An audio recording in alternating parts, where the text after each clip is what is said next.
Hello students, let's see this question. The question says आपके पास एक assertion एक reason understand करके करेक्ट ऑप्शन चूज करना है.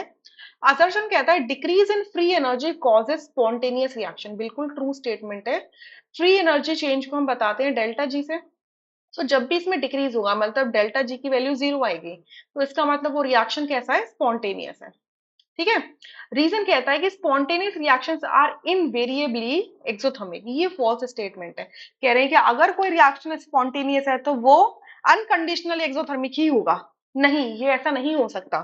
क्योंकि जो स्पॉन्टेनिटी है वो डेल्टा जी पे डिपेंड करती है. तो डेल्टा जी दो फैक्टर्स पे डिपेंड करता है. डेल्टा जी क्या होता है, यहाँ से delta H minus T delta S होता है. ठीक है.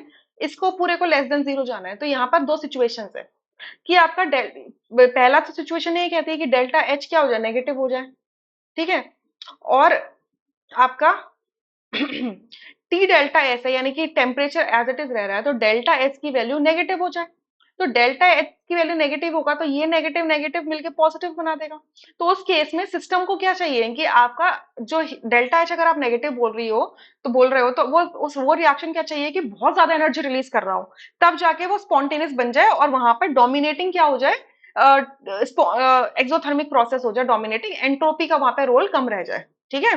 तब जाके ये एक तो डोमिनेंस शो हो सकती है. सेकेंड सिचुएशन है कि अगर आपका एंथैल्पी क्या है, पॉजिटिव आ जाती है, मतलब ये डोमिनेटिंग रोल प्ले नहीं कर रहा है. तो उस केस में क्या हो सकता है कि नेगेटिव क्या आएगा ये पूरा टर्म, जब आपका टी तो एज इट इज रहेगा बट डेल्टा एस की वैल्यू पॉजिटिव आए और लार्ज पॉजिटिव हो, तो लार्ज पॉजिटिव की वजह से क्या होगा, पॉजिटिव नेगेटिव ये वाला नेगेटिव टर्म रहेगा और ये वाला पॉजिटिव, तो ओवरऑल पूरा टर्म क्या हो जाएगा, नेगेटिव. तो इस केस में डोमिनेटिंग फैक्टर क्या होगा, एंट्रोपी होगा. आपका कोई रिएक्शन स्पॉन्टेनियस दो रीजंस की वजह से हो सकता है.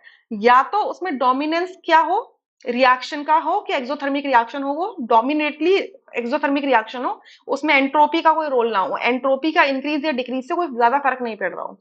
या फिर दूसरी सिचुएशन ये है कि अगर रिएक्शन एंडोथर्मिक भी है बट एंट्रोपी का बहुत बड़ा रोल है, एंट्रोपी बहुत लार्ज अमाउंट से इंक्रीज कर रही है, तो उस केस में भी आपका सिस्टम स्पॉन्टेनियस हो जाता है. क्लियर. रीजन इस वजह से फॉल्स हो जाता है यहाँ पर. क्लियर. यहाँ से अकॉर्डिंगली आपका सी ऑप्शन करेक्ट होगा, rest are incorrect. I hope you understood. Thank you.